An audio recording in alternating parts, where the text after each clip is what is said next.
Oh, hey guys. I'm about to take my 10th episode of 2 years of filmmaking. Let's see here. Michael Bay opening?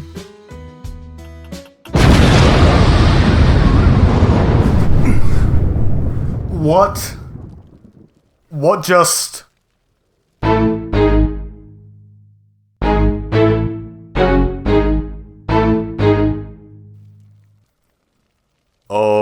Anyway. Hello everyone, I am Minidroit, and today, for our 10th episode, I decided to review something special. Something very close to me. A bad movie I made when I was 11. I can't take all the credit for this bad film though. It was produced and directed by my cousin John, and I was the co-director. At 11. Can't tell this movie won't be good? So, what is this flick? Well, first it's called The Brothers, and it's an entirely Roblox studio. To preserve its sacrosanct plot, it follows three brothers, portrayed by Guess, Noob, and Bacon Hair. For some reason. It's a painful generic Y2K high school flick with action elements. For some reason? Oh, but I'm getting ahead of myself. Let's get to this film. But, before we get into the film, let me tell you its history. The concept of The Brothers came from a Roblox animation I planned on making when I was 11. It was an adventure skit that followed the antics of a Guess, Noob, and Bacon Hair. I never finished this animation because... come on, I was 11.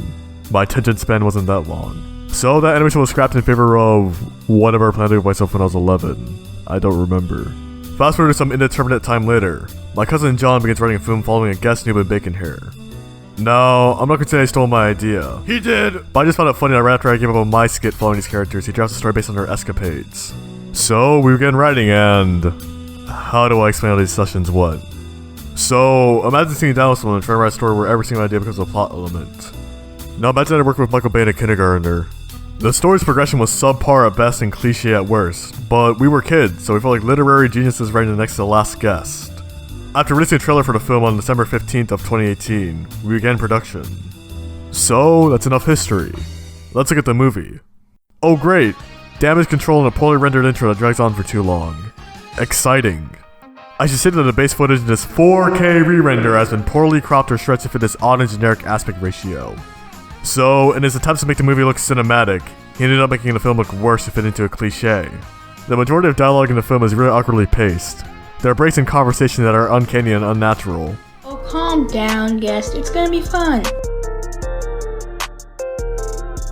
So John, in his loud and douchey car, manages to drive by so loudly that it catches the attention of his neighbors 20 feet away. Yeah, no.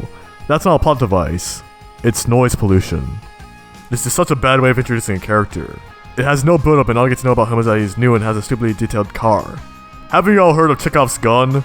John's car not only clashes with the film's art style in a non-subversive way, but it also contributes nothing to the story. It's an unnecessary element that detracts from the experience more than it adds to it. Oh great, and now we get to my favorite cliche. Oh shoot, time to move! After another stupid intro, we get to see the brothers in front of school and ah! Why is it so saturated? This scene is genuinely ugly. It's over-processed to the point of irritants. Finally, we're introduced to our antagonist. A one-note, single-dimensional bully with no redeemable qualities. Can you tell that him and John are the same voice actor? It's painfully obvious. Well, look who decided to show up. Talk to you and Noah later when you get here. I'll work on finishing the house, then get to school. I'll see you there. After being graced with the most astute and erudite commentary ever, oh god, there's gonna be a fight. John shows up to break up the fight because... oh. Well, I guess there was a plot reason for John having a stupid car. John miraculously teleports out of his vehicle and we have the greatest dialogue exchange in cinema history. What's happening? How about you mind your own business, boy? Well, I guess while we're here, I might as well talk about the animation in this film. It's non-existent. Even for Roblox stop-motion standards, the movie plays more like a glorified PowerPoint than an actual film with movement. The other main characters arrive by driving on the left side of the road and stopping within the intersection. Can't tell that John's ever driven before? So, we're introduced to my cool cousin Tony and Hex with an... interesting shirt?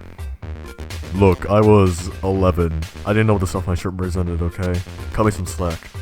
Suddenly, the stereotypical bully character and John fight for no real reason?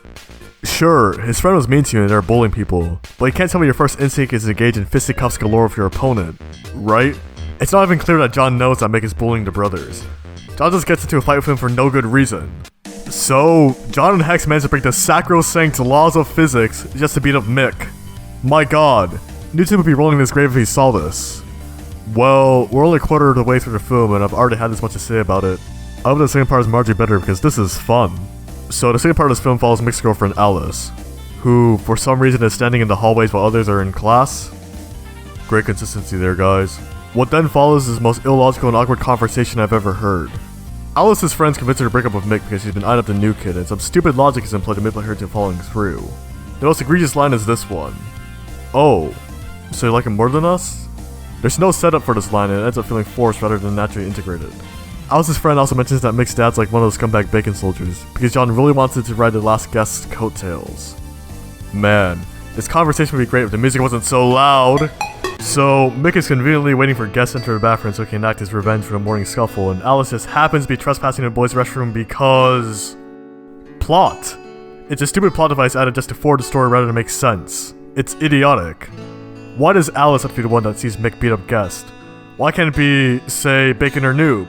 The next scene makes even less sense in retrospect. Noob and Bacon go home without guest and just act like nothing's wrong or he's been gone for 4 hours. And the only thing that makes him worried is a video of guest being beat up. My. This plot's squished cheese with how many holes it has.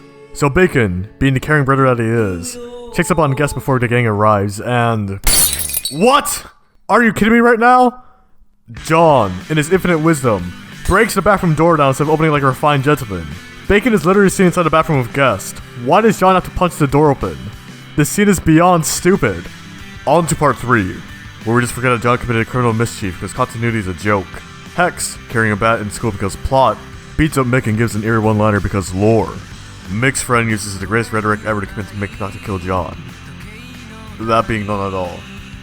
So, the main gang discusses how to take down Mick and other kids in school randomly knock on John's door because we had too many side characters. So, after meeting these random kids from school for literally 10 seconds, John gives them guns and other arms so they can kill Mick's family. What? Why does John have military-grade weapons? Given that these are high school kids, giving them guns is stupid and illegal. This is the consequence of watching too many Michael Bay level action movies and not enough quality shows, like Sakamoto Desuga. Can I just say I hate the dialogue in action movies? They say such stupid things like bravo, in my visual, status, and other trite that is cliche. Of course, Mick's father, who looks nothing like his son, has a horrible Russian accent because of course he does. All action movie villains are either Russian or from the Middle East. By contrast, John's dad sounds exactly like his son because they have the same voice actor. My god, we were horribly understaffed then. What then follows is an overdramatic and banal gunfight between a large underground organization and literal high schoolers because the film would be too boring for a murder. This entire sequence is like, really boring honestly. Here are the highlights. John throws a grenade that literally injures one of the hostages. The protagonist fires with a seemingly unlimited amount of ammo because it's a generic action movie. What do you expect? And Hex kills a high-profile military organization and manages to beat up its leader and son without being shot. Somehow, every member of John's team flees found any injuries and regroup at his house. Now, given that they've returned from a gunfight between them and a deadly organization, who have been vexing John and Hex for years, and they're simply high school students without much access to the real world. The stakes are pretty high, aren't they? With all these questions and grievances, how will our cast proceed? Well, it turns out, they won't! It was retconned because the movie was never finished. Wow. Appalling. What a disappointing ending to a bad movie. I can't say I expected much, honestly. Well, given I worked on this film, I might as well explain why we never finished it. To make a long story short, we bit off more than we could chew and lost interest in it. John envisioned that the ending battle sequence would be grand and anthemic, a grand finale. But as we neared the end, we realized that this would be impossible and John procrastinated. John was always focused on deadlines and relevancy, and that's why the movie ended so abruptly.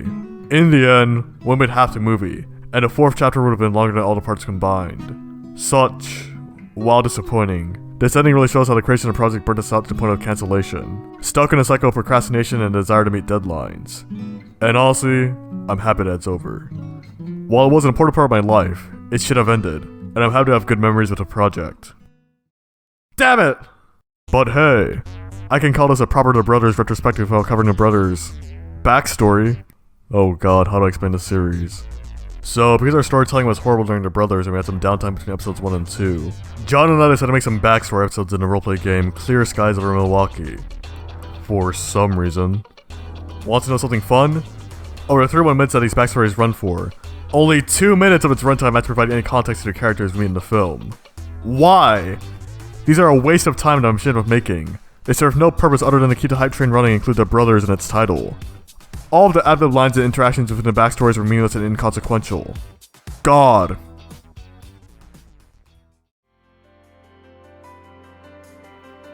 So, that was a retrospective on the Brothers series. Overall, the Brothers series was really kind of bad.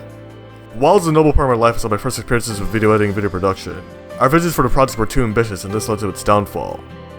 Looking back at the accompanying media and films, it was bad, awkward, and embarrassing. Everyone wants to make a good film, but it's important to know your limits and skill level. Honestly, the storyline of the Brothers is really generic and mediocre. I can't see anyone trying to remake it or salvage it. My thoughts on the film have been clear.